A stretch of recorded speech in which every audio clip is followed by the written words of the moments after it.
Dažnai girdime ir kartojame frazę beveik visos ligos nuo nervų. Ar tikrai taip?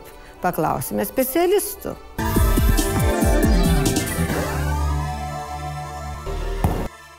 Gerbiama daktarė, ar tikra tiesa, kad visos ligos nuo nervų? Na, atsakyti norėčiau irgi žaismingai. Esu girdėjus šį posakį, kad visos ligos nuo nervų.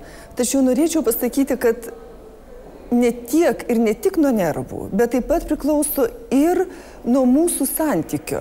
Tiek su aplinkiniais, tiek su savo artimaisiais, tiek su pažįstamais. Kadangi dirbdama onkologijos institute neretai susiduriu su žmonėmis, kurie yra pažeisti ir įskaudinti ne tiek pačios ligos, kiek tam tikro santykio žmonių, aplinkinių žmonių, mūsų visuomenės su jais.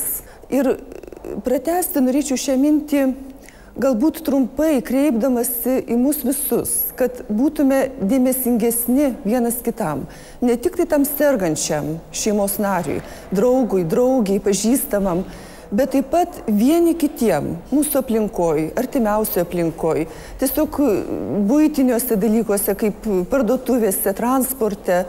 Nes žinokime, kad tas stresas, kurį mes patiriame kasdieną, lašas po lašo gali sužaloti ir mūsų dvasinę savijautą, tuo pačiu imuninę mūsų sistemą ir vesti ir prie rimtesnių dalykų.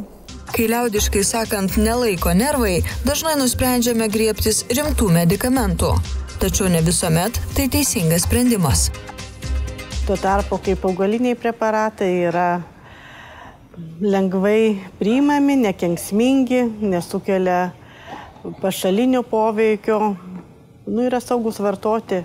Jie yra pakankamai efektyvūs tam tikrom indikacijom ir būtent nervų sistemai tikrai turi tokį raminantį poveikį ir gali tikrai daug kuriems žmonėms padėti, išvengiant to stipraus cheminio vaisto poveikio. Augalais reikia gydytis tais, kurie arčiau prie mūsų auga. Tai į šitą preparatą einantis augalai tikrai nuo seno žinomi Lietuvoje, nuo seno naudojami kaip apinys, ramunėlė, aviža. Jie naudojami jau tikrai ir liaudies medicinoje tiesiog kelis šimtus metų ir maisto pramonėje, tuo labiau aviža, apinys naudojami maisto produktų gamybai, taip kad jie yra tikrai saugus, nepavojingi ir žmonėms galima saugiai juos vartoti ir sulaukti gero efekto. Vaistinėse siūlome atkreipti dėmesį į Grindex kompanijos preparatą Herbastres. Jo sudėtyje yra ir B grupės vitaminai ir vaistiniai augalai. Vienas iš jų – eleuterokokas. Eleuterokokas dar vadinamas Sibiro ženšeniu, tai yra artimas ženšeniui augalas, pasižymintis panašiom savybėm.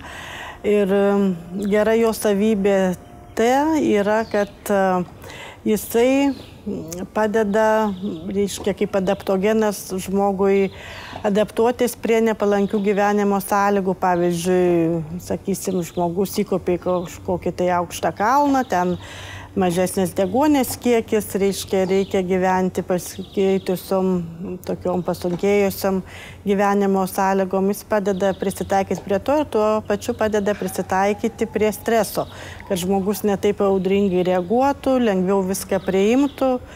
Tiesiog pagal anglišką posakį be easy, tai reiškia sukeliama galbūt toks atsakas į gyvenimiškas tokias sunkias situacijas.